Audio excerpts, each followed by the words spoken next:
श्री राधे राधे। सभी भक्तजनों को और सभी व्यूवर्स को मेरा प्रणाम और शुभकामनाएं। तो आज हम अपने अगले भागवत के अध्याय पे पाठ करेंगे, कथा सुनेंगे। तो जैसा कि आप सभी जानते हैं कि मैं नित्य एक पाठ करती हूँ। तो आइए, हमने पिछली वीडियो में जहाँ हमने अपना पाठ किया था, जिसमें हमारा पाठ था सत्यभामा का। दोस्तों, ये जो है ये याद क्रिया के लिए होता है। जहाँ भी हमने अपना पाठ पूरा किया है और ये पाठ को छोड़ा है, वहाँ पे हमें ये डाल देते, जिससे कि हमें पेजेस खोलने में आसानी होती है। तो आज 57वां अध्याय है और पेज नंबर हमारा है 679। ठीक है। तो जैसे हमें चावल अपने हाथों में लेना है, तो हम अपने हाथों में चावल ले लेते हैं। उसके बाद हम अपने इष्ट देव, गुरुजन, अपने माता पिता, सभी जो भी जितने भी हैं उन सभी आत्माओं को हम उनके लिए 1 से 2 मिनट के लिए प्रेयर करेंगे।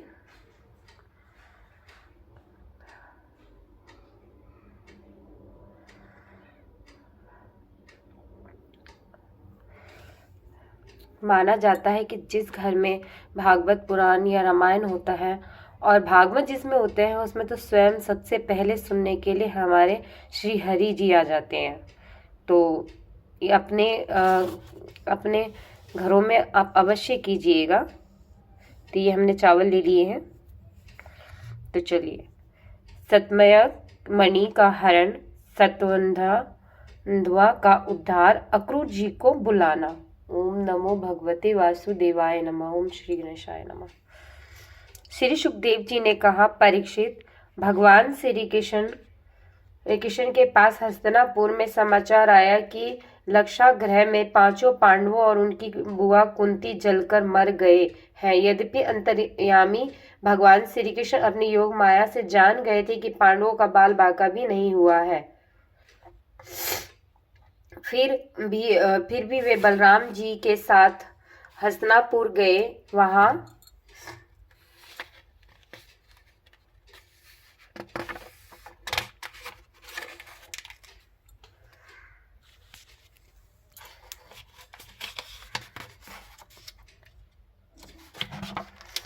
उधर द्वारका में श्री कृष्ण और बलराम जी ने न होने पर कृतज्ञ वर्मा और अक्रूर जी को ने सतधनवा को उकसाया कि अवसर का लाभ उठाकर उसे सत्राजित की समयतंक मणि को उड़ा लेना चाहिए।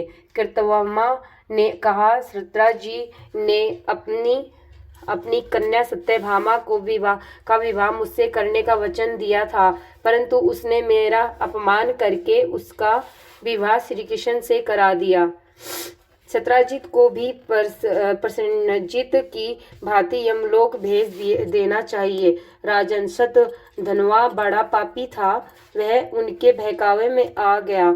उसने सत्राजित को मार डाला और मणि लेकर वहां से चंपत हो गया। सत्राजित के मारे जाने का समाचार सुनकर सत्यभामा बहुत दुखी हुई। वह विलाप करने लगी। वसुदेव और देवकी ने उसे सांत्वना दी। महाराज उग्रसेन ने सत्राजित का शव तेल के कढ़ाई में देवकी ने उसे रखवा दिया।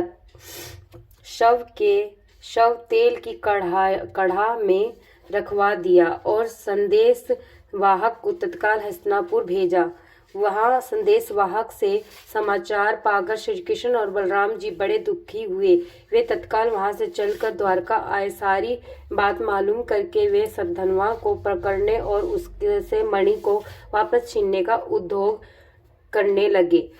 जब सतधनवा को भगवान श्री कृष्ण के प्रयत्नों का पता चला तो वह अत्यधिक भयभीत हो उठा और अपने प्राण बचाने के लिए कृतवर्मा से सहायता मांगने लगा। परंतु कृतवर्मा और फिर अक्रूर जी ने भी उसे साफ टका सा उत्तर दे दिया कि वे सर्वशक्तिमान भगवान से वैर भाव मोल नहीं ले सकते।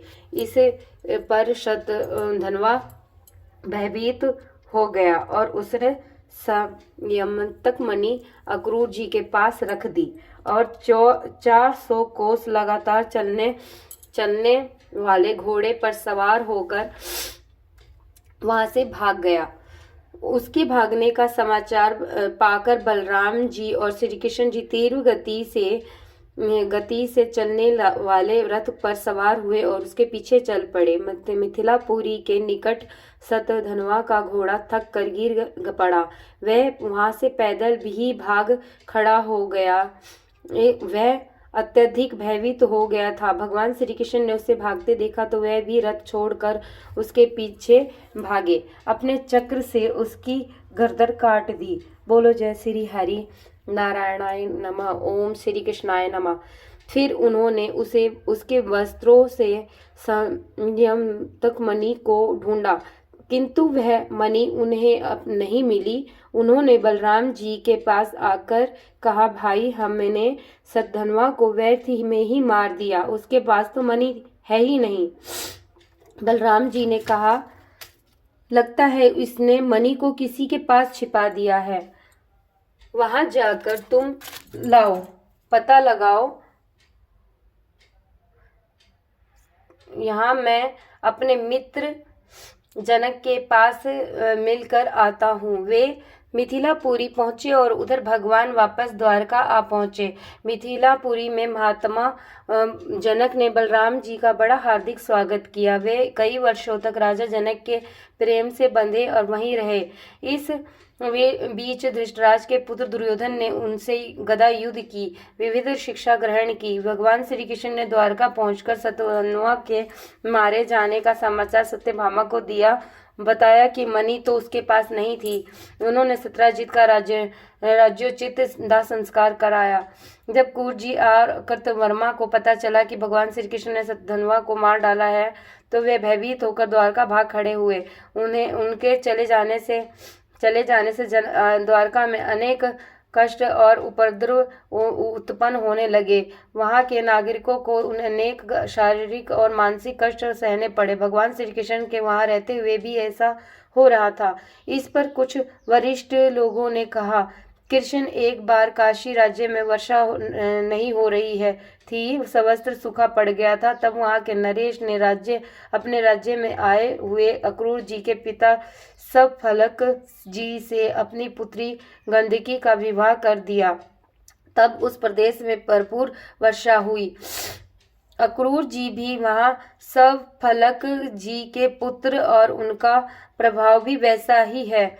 इसलिए अक्रूर जी जहाँ रहते हैं वहाँ खूब वर्षा होती है। वहाँ किसी प्रकार की महामारी और उपद्रव भी नहीं होते। उन लोगों की बात सुनकर भगवान श्री कृष्ण ने दूत भिजवाकर अक्रूर जी की खोज कराई और जब उन्हें ढूंढकर दूत उन्हें वापस द्वारका ले आए तो सारी आपदाएं स्वतः ही समाप्त हो गई। भगवान श्री कृष्ण ने उनका खूब आदर सत्कार किया और उनसे कहा, चाचा जी आप दान धर्म के पालक हैं।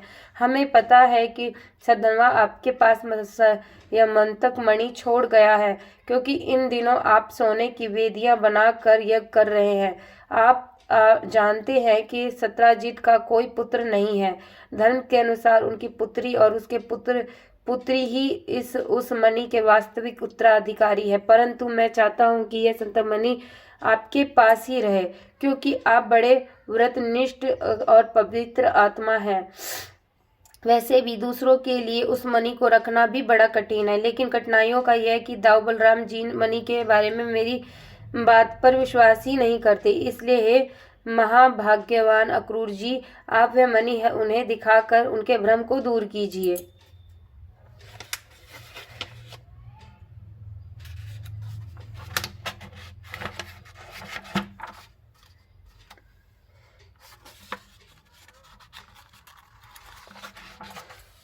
परीक्षित, इस प्रकार भगवान श्री कृष्ण के प्रेम पूर्वक समझाने से अक्रूर जी ने वह मणि भगवान श्री कृष्ण को दे दी। भगवान ने यह मणि अपने जाति भाइयों को दिखाकर अपने ऊपर लगे कलंक को दूर किया और सभी के सामने वह मणि अक्रूर जी को लौटा दी। राजन, इस आख्यान को सुनने और सुनाने वाले लोगों को बड़ी शांति प्राप्त होती है। बोलो ओम नमो भगवते वासुदेवाय नमः।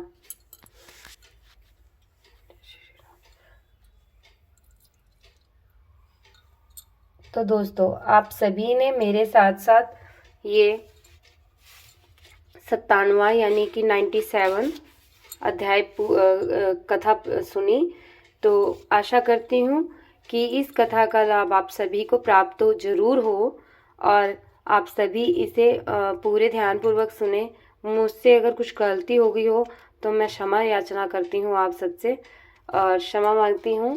बीच में गणेश जी भी पधार गए थे, तो देखिए मैं गणेश जी को खुश नहीं करती, वो उनके वाहन है, तो उनकी भी धरती है, तो हम लोगों ने ही उनकी धरती को इधर उधर कर दिया है ना, तो इसीलिए। जय श्री हरि।